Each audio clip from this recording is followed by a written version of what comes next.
Mtazamaji wa Kasako Media, karibu popote pale ulipo, unaendelea kutufuatilia katika kipindi chetu cha The Box. Ni kipindi ambacho kinakujia kila siku ya Jumanne, Alhamisi pamoja na Ijumaa. Siku ya Jumanne huwa tunazungumzia masuala ya sheria, lakini siku ya Alhamisi huwa tunazungumzia masuala ya afya, na siku ya Ijumaa huwa tunazungumzia masuala ya kijamii, masuala ya kiuchumi pamoja na masuala ya siasa. Lakini siku ya leo niko na mtaalamu hapa wa masuala ya ushauri na nasihi. Ni leo na tutakuwa tukizungumzia masuala ya afya ya akili. Kama unavyojua, jamii yetu imekumbwa na changamoto hii ya ugonjwa wa afya ya akili.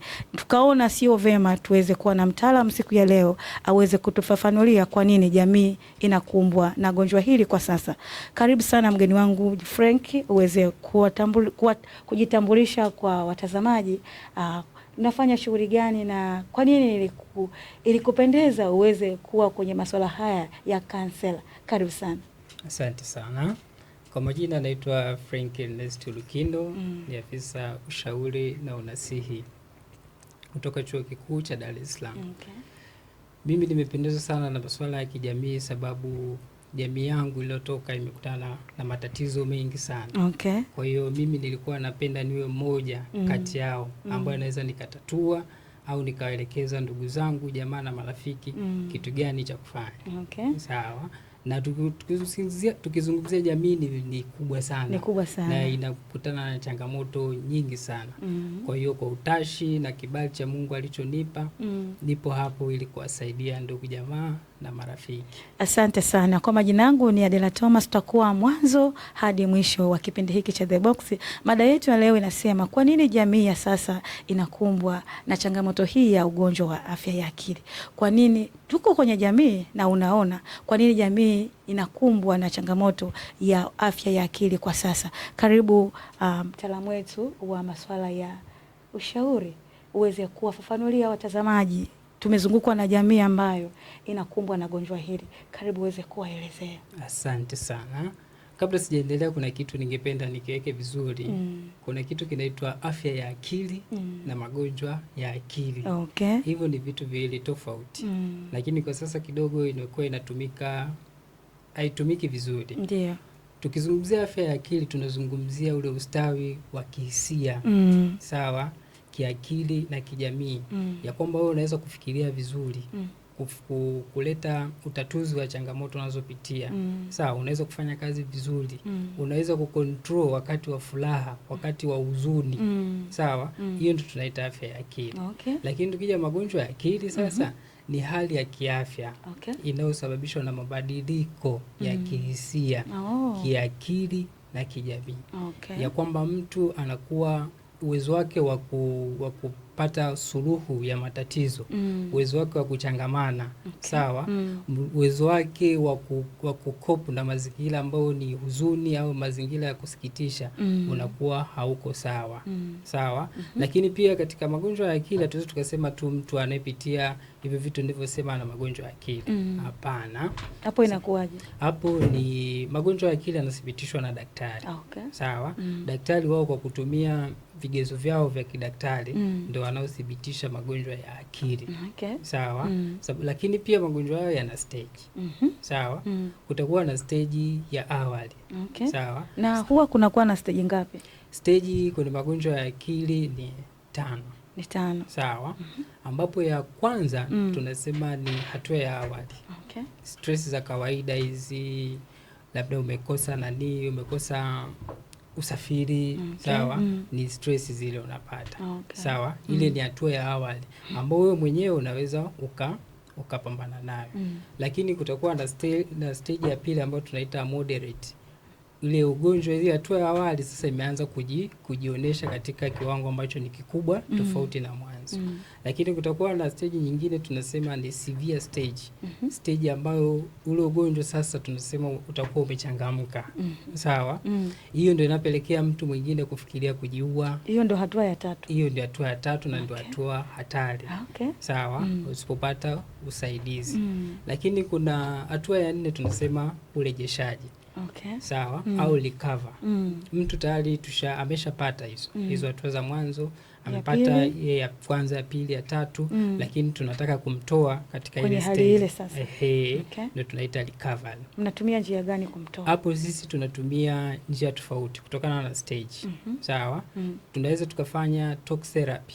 Ya kwamba mimi na wewe tunaongea. Sawa? Lakini kuna muda mwingine anahitajika daktari. Ule mgonjwa wa magonjwa ya akili anahitajika kupata dawa. Sawa? Kwa hiyo sisi kwenye taasisi yetu pale tunahusiana moja kwa moja na hospitali. Sawa? Tukiona hii tukiongea naye tu haitabadilisha. Tunampeleka hospitali. Hospitali kuna madaktari wa magonjwa ya akili. Hivyo anakutana nao, anaanzishwa dozi na anakuwa chini ya uangalizi wa daktari. Sawa? Lakini stage ya 5 na ya mwisho tunasema ni relapse au kurudia. Sawa? Mgonjwa anaweza akafika hapa akapewa matibabu vizuri. Sawa? Lakini akarudia ile hali ya mwanzo. Ile ya mwanzo. Kutokana yeye mwenyewe hakuzingatia dawa. Sawa? Au amepatwa msongo wa mawazo ni mkubwa sana. Sawa? Yaani kuna taratibu au amerudia vile vitu ambavyo vilimpelekea asifanye. Vilimpelekea ule msongo, ile tatizo lake la mwanzo. Sawa, kwa hiyo iko hivyo, ziko hizo stage. Sawa, lakini hatupendi sana mtu ambaye anapitia hizo changamoto kurudi tena mwanzo tena. Natamani mtu alikava autokane na ile kwenye maisha ya kawaida. Nini kinampelekea kurudi tena mwanzo? Ni kutokupata usaidizi. Ushauri. Unajua sisi tunaweza tukafanya counseling. Sawa, lakini mtu akirudi nyumbani kwenye jamii yake inampokeaje? Sawa? Mtu tunaweza akaenda stage anaenda kupona, lakini sisi mtaani tunamnyoshea vidole yule ni kichaa. Neno aliongelea vizuri, ni kichaa na nini, labda analana, tukawa tunamtenga. Unajua mtu ukitengwa inakuwa kidogo sio vizuri. Sawa? Kwa hiyo mtu anaona napewa matibabu ili nirudi kwenye jamii, lakini ile jamii inanitaka inakunirudisha kule tena. Inanirudisha kule, inanitenga. Kwa hiyo mtu anaona nikitumia madawa kulevya najifili niko sawa. Ngoja nirudi kwenye madawa. Hivyo ndio ninavyokuwa. Kwa hiyo yale mazingira yanamtengenezea kwamba kulingana na jamii inavyomnyoshea vidole anajiona bora arudi kule kule kwa sababu huku jamii imeshamtenga. Kwa hiyo anaamua kurudi tena stage ile ya kule. Sawa. Lakini pia mhusika mwenyewe pia. Sababu jamii inaweza kukutenga, lakini wewe unajitambua kama nani. Lile tukio limekupiga namna gani? Sasa hivi unataka kuwa nani hapo? Sawa? Ukishajitambua bana, mimi nilishapitia hii stage A, B, C. Sawa? Kule sitaki kurudi. Yaani kule sitaki kurudi kabisa. Uwezi ukafaa ukarudi. Kwa hiyo licha kwamba jamii inakunyoshea, uta prove wrong. Kwa hiyo pale mimi ni nani? Ile ndio inakusaidia sasa kulikava. Na sisi kwenye ushauri naona si tunampaga sana mtu uwezo ya yeye mwenyewe kufikiria matatizo yake. Tunamwambia tu njia ni A, B, C. Wewe unahisi hili jambo ukifanya njia gani na njia gani utaondokana nalo? Mimi bana, huu mtaa huu kuna vishawishi vya madawa kulevya. Kwa hiyo siutaki. Kwa hiyo tunamshauri kwamba ondoka kwenye huu mtaa. Usikae tena. Ndugu na jamaa sasa mapokezi yake. Wampokee, wamhamishe ile sehemu. Sikutana na ile mazingira namna anavyokuwa nazidi, utana ile mazingira ile ramani au picha inakuwa ina trend kichwani. Sababu mambo yanaanzaga kwa mfano wa matumizi ya madawa kulevya. Mtu anaweza kukwambia sinapiga tu kidogo, natumia tu kidogo. Asifanyi kama vile bwana, natumia kidogo. Sitakoleza bwana. Sitakoleza. Siku baada ya siku anarudi tena. Kwa hiyo ndio hivyo.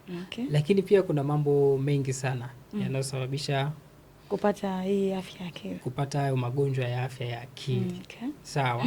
Yako mengi sana tunaweza tukapitia hapa. La kwanza ni kuwepo na msongo wa mawazo. Sawa? Unajua maisha yanatupa pressure.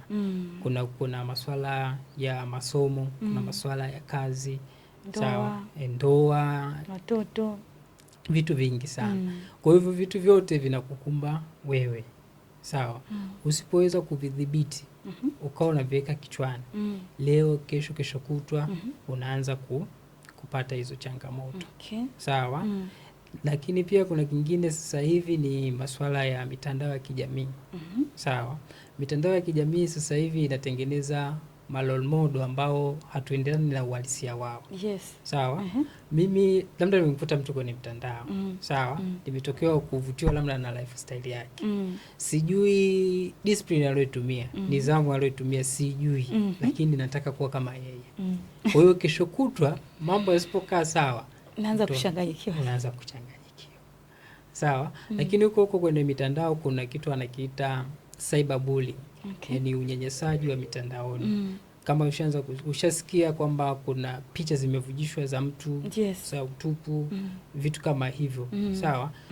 Mtu leo akivujishiwa picha yake inamharibia taswira yake. Okay. Sawa. Na sio ya kwake tu, ana ndugu zake, ana wazazi, ana watoto. sawa. Yani kuna jamii kubwa nyuma yake. Ndiyo. Inamwangalia.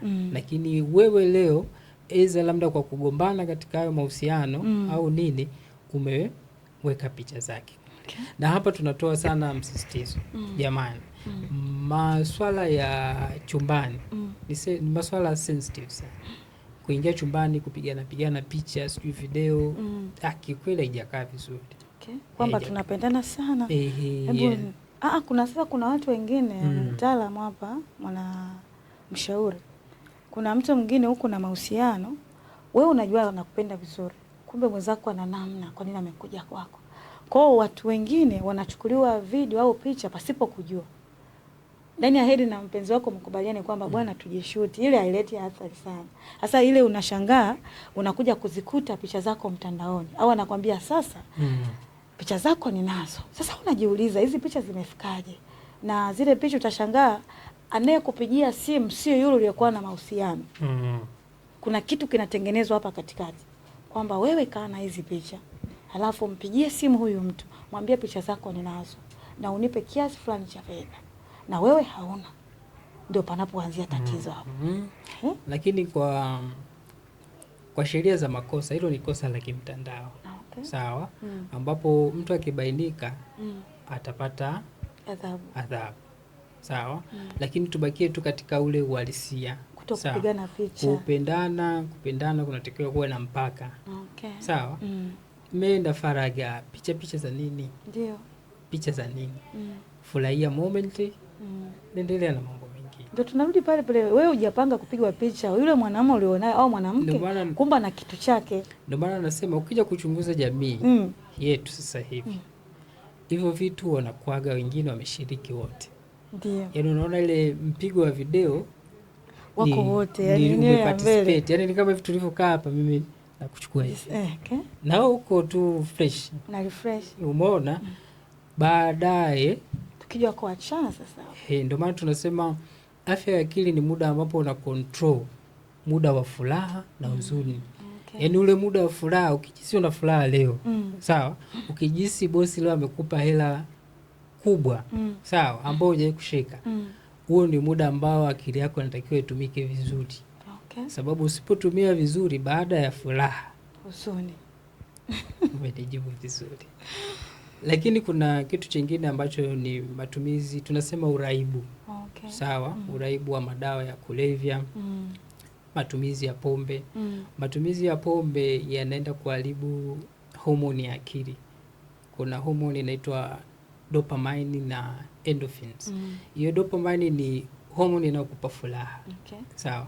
Kwa hiyo ukienda kunywa pombe wewe, ile ina trigger kile kiwango cha kawaida. Okay. Yaani unaenda kujihisi una furaha kubwa. Lakini pombe sasa ikishaishi, unarudi yule.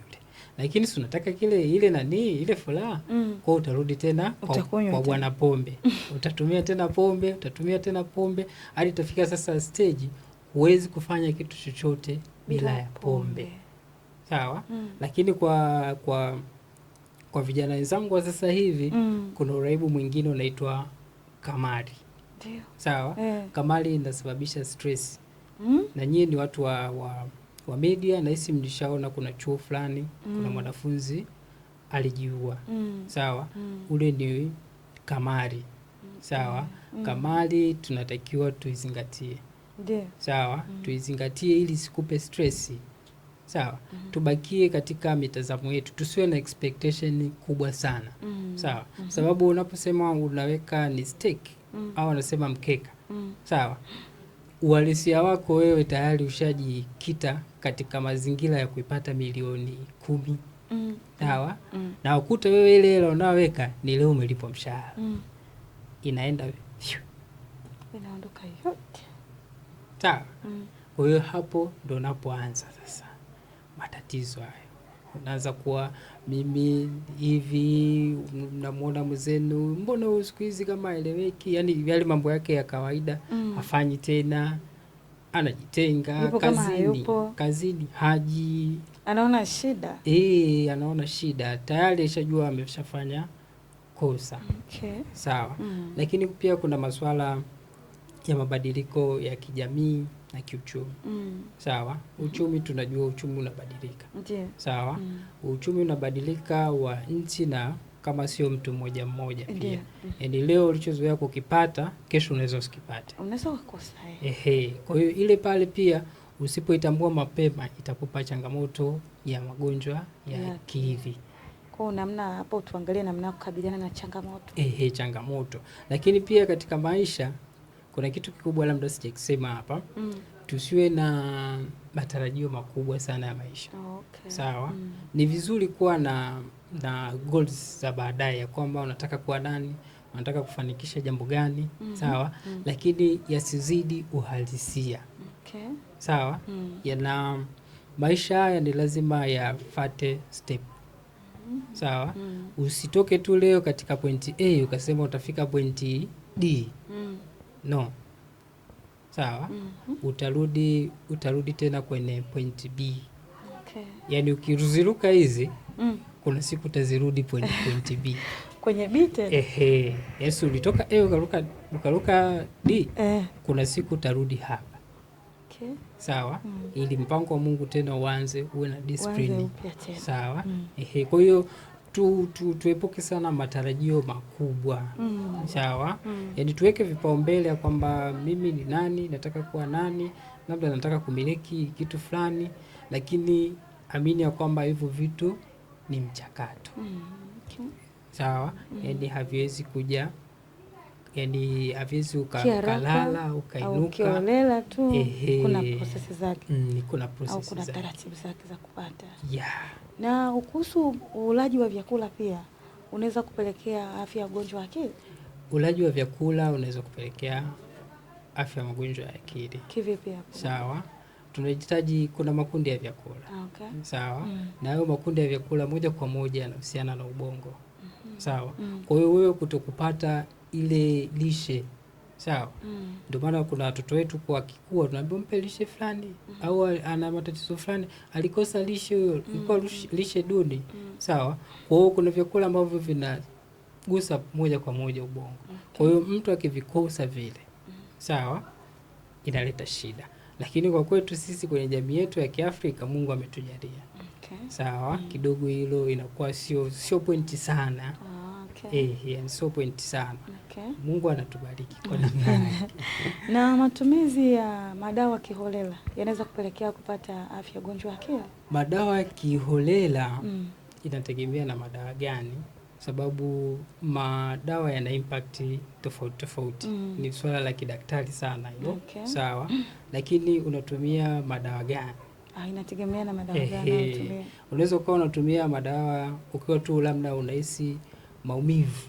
Ukawa unaanza kujidunga zile dawa za maumivu. Sawa. Mwisho wa siku ndio nisema kwamba ni uraibu. Inakuletea addiction. Ya kwamba wewe huwezi kufanya kitu fulani. Na kwa wenzetu wanasema alosto. Hiyo ni lugha ya mtaani. Sisi tunaita uraibu. Kwa hiyo huwezi kufanya kitu fulani bila kunywa dawa fulani. Sawa. Lakini impact ya madawa ni kubwa sana. Mimi si daktari kuelezea hivyo, lakini ni kubwa sana, inaweza kusababishia na hayo magonjwa ya afya ya akili. Lakini pia kuna kitu kingine kinachoweza kusababisha masuala ya magonjwa ya akili. Ni tunasema kiwewe au trauma. Sawa. Kuna kule Karatu kulitokea ile landslide. Karatu bila shaka kama sijasahau. Ile ardhi ilishuka ikachukua ikaharibu kile kijiji. Kwa kuna watu wana experience matukio ambayo kwa namna moja au nyingine yanaathiri, yani yanaathiri ule ubongo kabisa. Hisia. Sawa. Kwa yale matukio yakikutokea, usipoweza kupata recovery process nzuri, sawa, kesho kutwa bado utakuwa unaishi kwenye yale matatizo. Sawa. Lakini sio hivyo tu, kuna watu ambao wanapata taraka. Yani mtu amepewa taraka ikamharibia maisha yake yote. Anakuwa kama amechanganyikiwa. Anakuwa kama amechanganyikiwa. Kwa nini yule amepewa taraka, mume wake sio amemkimbia, vitu hivyo na hivyo. Sawa, lakini kuna kitu chingine ni kushuhudia, kuna kitu tunaita unyanyasaji wa kijinsia. Sawa. Unaweza ukawa umeshuhudia nyumbani kwenu, tangia unakuwa wewe, babako anampiga sana mama yako. Ndio. Sawa? Yani kikucha ni vipigo. Wewe ile kama utoto inakujengea kovu. Au inatengeneza kwenye kichwa. Yani inakujengea kovu ambao utazidi kukua, utakuwa unafikiria, itakuja kuona kuna vitu sasa hivi wanaume wanaambiwa wanaume wote wana characteristic fulani. Sitaki kusema wanaume wote ni nani, sitaki kusema. Lakini kuna vitu ambavyo watu washakutana navyo, wakaja wakawapa picha watu fulani, sio tu wanaume, sababu katili pia unafanya hata na wanawake. Sawa? Tushasikia mashangazi sijui amechoma mtoto wa nani moto, sijui nini na nini. Kwa ile hali usipopata usaidizi au wewe resilience yako isipokuwepo kubwa, inakuchukua hadi inakupelekea kwenye magonjwa ya akili. Lakini magonjwa ya akili kama nilivyosema, mthibitishaji ni daktari. Sawa? Lakini pia kuna masuala ya polisi. Sawa. Hiyo pia inaweza kurithi mtu. Inaweza kurithi. Inakuwaje hapo? Sitaki sana sisi tunaheshimu tamaduni za kila mtu. Sawa. Lakini ukirudi nyuma kwenye history, ilikuwa kabla hujaoa unaambiwa wazazi wale wanachunguza ukoo. Unaenda kuoa kwa nani? Wazazi walikuwa na akili. Sijui kama walikuwa nani sana, lakini walikuwa wanachunguza. Ile ilisaidia sana. Walikuwa wanachunguza, alikuwa sio watu wa biology sana, lakini wanajua vinasaba vya ukoo fulani. Wanajua kwamba ukoo fulani unapitia magonjwa fulani. Kwa hiyo wao ile pale na inatokea kwenye magonjwa. Sawa? Utamuona mtu kuna gonjwa inaitwa schizophrenia. Yani mtu anahisi vitu ambavyo havipo. Sawa? Hiyo inaweza kumtoa mtu point A hadi B. Sawa? Mtoto naye akaja kulisi hicho kitu. Sawa. Kwa hiyo iko hivyo. Vile vile kwa mfano mabadiliko ya familia ya wanafamilia, tusema tunazungumzia hapa masuala ya wanandoa. Inaweza kuja kupelekea mtu kupata ugonjwa wa afya ya akili. Ile lifestyle ile mnayoishi. Mabadiliko ndio. Hebu shumu kwamba sasa hivi ushazoea kutembelea range. Sawa? Unarudi nyumbani, unafungua geti, unarudi. Unaingia ndani. Ndani unakutana na wafanyakazi, washafanya kazi nini, alafu ghafla hiyo graph ikashuka. Hakuna mfanyakazi na nyumba yenyewe inauzwa. Hakuna mfanyakazi, benki fulani imekudai, sijui nini na nini.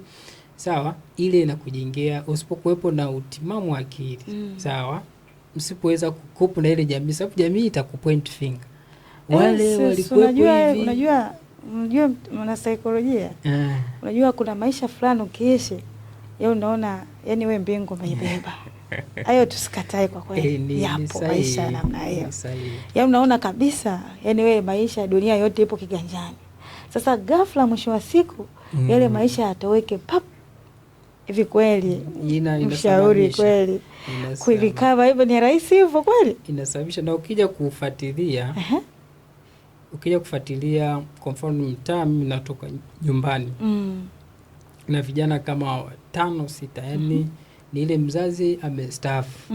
Sawa? Tulikuwa na maisha mazuri, tukasema kijana wangu nataka nini? Nataka kitu XY. Sawa? Nikakupa. Lakini wewe ukawa hauna discipline, hauna nidhamu katika kuendesha zile mali. Sawa? Wazazi wanaishi na kufa. Ukifa wewe sasa ndio in charge. Sawa? Unafanyaje? Okay. Sawa. Unakuta sasa hivi wanafanya kazi ambazo sizo hazindani na ile investment ya mzazi wake alioiweka, ndio aliyoitekeleza sio yenyewe. Na ndio maana tunasema kwamba afya ya akili ni muda ambao unaweza kumanage wakati wa furaha na huzuni. Sawa. Yaani leo ukipata unatakiwa utulize akili kwanza. Okay. Sawa. Sio umepata leo hela kabla haijafika, sijui kitu fulani kabla haijafika, ulishakitumia. Bora kuchanganyikiwa. Lakini kabla hakijafika wewe ushakitumia. Yaani unatarajia fedha ambayo tayari ishatumika. Unavyoishika ndio kwanza unafikiri umeingiza kwa Okay. Yeah. Kwa hiyo ni picha ya vitu ambavyo vinasababisha hayo magonjwa ya akili. Ni mambo mengi wanasaikolojia ambayo yamekumba sana jamii na kimekuwa kilio kwa jamii kuhusiana na swala hili. Ni changamoto sana. Kuna familia nyingi hapa, tumezungumzia masuala ya uchumi pamoja na hali halisi, lakini kuna wale wanandoa, inapokuwa situation fulani ambayo umekutana na mwenza wako, kuna level fulani mnakuwa, lakini kuna namna unakuwa kuja kubadilika hali ya mwenza wako, hapo inakuwaje?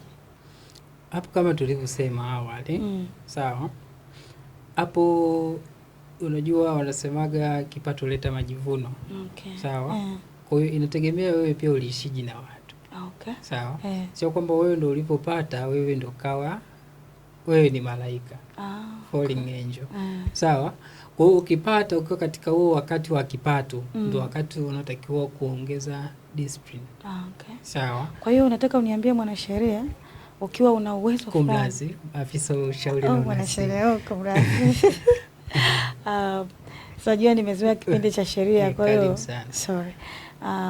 Mshauri na saa kwamba wakati tuna maisha fulani ya kiuchumi ni mzuri, kwa ushauri wako ni kwamba tuishi vizuri na jamii.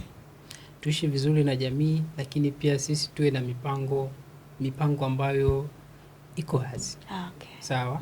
Na ndio maana tunasemaga muda mwingine matajiri wanaendelea kuwa matajiri. Sababu kitu ambacho wamekizalisha leo wanataka kizalishe baadaye na baadaye. Na ile fedha iendelee kujizalisha. Yaani fedha iendelee kufanya kazi yenyewe. Sawa. Sasa kipato kikileta majivuno ndio shida inapoanza. Utakuwa unakula bata huku na huku na huku, sikatai watu kula bata. Sawa, ni sehemu moja ya kufanya afya yako ya akili iwe nzuri, lakini pia tunatakiwa kuwe na tahadhari, precaution ya kwamba mimi sasa hivi naenda kula bata. Nikirudi nitasurvive vizuri? Sawa. Usije ukatoka kula bata alafu kirudi huku magonjwa ya akili yanakwambia nyumbani karibu ingia. Maswala yanaanza. Sawa. Na hapo pia kutakuwa na lawama. Unaweza mkaa mnatupiana mpira, wewe ndio ulisababisha, wewe nini mwanamke, wewe ndio kichwa cha familia, ulitakiwa uwe nini. Kesho kutwa na ndoa yenyewe iko katika hatari, inaanza kuchechemea. Na kuna ile issue kwa usiri kwenye familia, mke na mume, kunaweza kupelekea kupata ugonjwa wa afya ya akili. Usiri wa namna gani? Yaani usiri labda kuficha mambo. Yaani mambo ya kiuchumi, kuficha mambo ya kiafya, inaweza kupelekea kuwa nakuja wewe unayepata zile taarifa sasa kwamba wewe unajua mume wako yupoje, yuko 1 2 3, unaweza kushangaa. Usiri unajua wa kifamilia wenyewe wa masuala ya mahusiano wataweka vizuri. Lakini mimi ninachoamini kama mnashare kitanda, sidhani kama kuna kitu ambacho cha ajabu cha kufichana tena. Sawa. Yaani isije kaa tu ni masuala ambayo wewe umefanya nje na misingi ya ndoa. Sawa. Let's say umepata huko mtoto mwingine huko. Sawa. Lakini anatakiwa kujua. Ajue mume wangu. Anatakiwa kujua sababu kuna scenario zinatokea, mzazi yule wa kiume anakufa kwenye ule msiba wake. Sasa ndio unaanza kujua wewe mama kwamba ulikuwepo na wenzako wengi. Unaanza kukuta sura ile pale, si Frank kabisa yule. Huwezi kukataa, anakuja bana, huyu ni mwana. Kwa hiyo kuna namna tunatakiwa tuwe wawazi. Okay. Na pia ukipewa siri ya mtu ifanye kwa siri. Watu tunasema siri haitakiwi kwa zaidi ya watu wawili. Lakini kama mnavyo, yani nyie mlishaambiwa ni mwili mmoja, kuna vitu mnatakiwa mfichiane. Okay. Sawa? Na hata msingi wa sisi hapa kufanya masuala ya ushauri na unasihi. Kitu cha kwanza tunachowaambia wateja kabla tujaanza kitu chochote ni kwamba taarifa zako zitabakia kati yangu, mimi na wewe. Okay. Ya kwamba hata tukikutana sehemu naweza nikakupita. Okay. Au nikusalimia, mambo vipi, fresh? Isichoreke picha ya kwamba ule umemjuaje yule? Yule ni kansela yule. Umemjuaje? Sawa? Kwa hiyo hivyo, lakini hatukatai mahusiano ya kansela na wateja wake, lakini maadili na utendaji wa kazi natakiwa vibaki pale. Kitu ambacho ni cha siri, kazi kubwa ya ushauri na unasihi ni siri. Okay. Sababu mtu anakuja hapo, watu wanataka kuongea. Yaani jamii sasa hivi watu wanataka kukaa na mtu kuongea. Sawa? Just imagine ya kwamba wewe sasa hivi mimi ushaniamini mimi. Umeleta shida zako tuongee. Sawa? Lakini mimi kesho kutwa naambia muone yule dada yule. Usimuone kapendeza vile. Ana matatizo. Haileti picha nzuri. Okay. Na kwa maadili na taratibu za kiserikali unaweza ukachukuliwa na kazi ukapoteza. Okay. Kwa hiyo usiri kwa watoa huduma. Lakini pia na wewe tunaweza tukasema mimi nakuhifadhia siri yako. Kumbe na wewe umeshaenda kukaa na wenzako. Umeshaongea. Sawa? Kwa hiyo tuhakikisha kwamba hivyo vitu vinafanyika. Okay, mtazamaji wa Kasako Media, tuko ukikoni wa kipindi chetu cha The Box. Tulikuwa na mada nasema kwa nini jamii ya leo inakumbwa sana na ugonjwa wa afya ya akili. Nilikuwa na mshauri au mshauri na nasihi ameweza kuzungumzia mambo mbalimbali. Unatoa wito gani kwa jamii? Wito wangu kwa jamii ni kwamba kwanza tutambue vyanzo. Okay. Sawa? Tutambue vyanzo vya matatizo yetu. Sawa? Na pia tushirikishe watu. Sawa? Pia ukihisi huwezi kushirikisha mtu, fikia. Serikali sasa hivi imeajiri wataalamu wengi sana. Okay. Fikia afisa ustawi wa jamii, fikia afisa ushauri na unasihi, lakini yule ambaye anaendeshwa katika ile misingi na amepata hayo mafunzo professional ya unasihi na ushauri. Lakini pia isichukuliwe vingine. Ya kwamba kuripoti au kuonekana na magonjwa ya akili ni kama udhaifu. Okay. Ya kwamba wewe mwanaume umewezaje bwana? Umewezaje kufanya hivi? Wewe kwa nini mapenzi ya kutesa? Sijui nini. Yaani kuna vitu ambavyo ni mitazamo ambayo ni hasi. Afya ya akili inachukuliwa kama magonjwa mengine. Okay. Sawa? Sababu leo unaweza ukaenda kutibiwa wewe kwenye hospitali. Sawa? Wakafanya vipimo vyote, wakaenda huko wakafanya hivi, wasione kitu chochote. Ukarudi nyumbani. Ukawa tena unahisi unaumwa. Ukarudi tena kupima. Usionekane kitu chochote. Unaweza ukawa na dhana ya kwamba nalogwa. Sawa? Kumbe unahitaji kupata afisa ushauri na unasihi. Unahitaji mwili wako, moyo umebeba vitu vingi. Unahitaji kumwambia mtu bana, mimi napitia kitu hivi, napitia kitu hichi na hichi. Okay. Sawa? Na kuna watu wengine ambao anaweza kaja ofisini. Sawa? Yeye akataka tukuongea na mtu. Okay. Yaani alikotoka huko anataka tukuongea na mtu. Sio kwamba ana tatizo, lakini anataka tukuongea na mtu amsikilize. Okay. Yeye issue yake ni kusikilizwa. Yaani amsikilize tu, umwambie tu ndio, iko hivi. Hapo iko hivi. Akitoka pale amepona.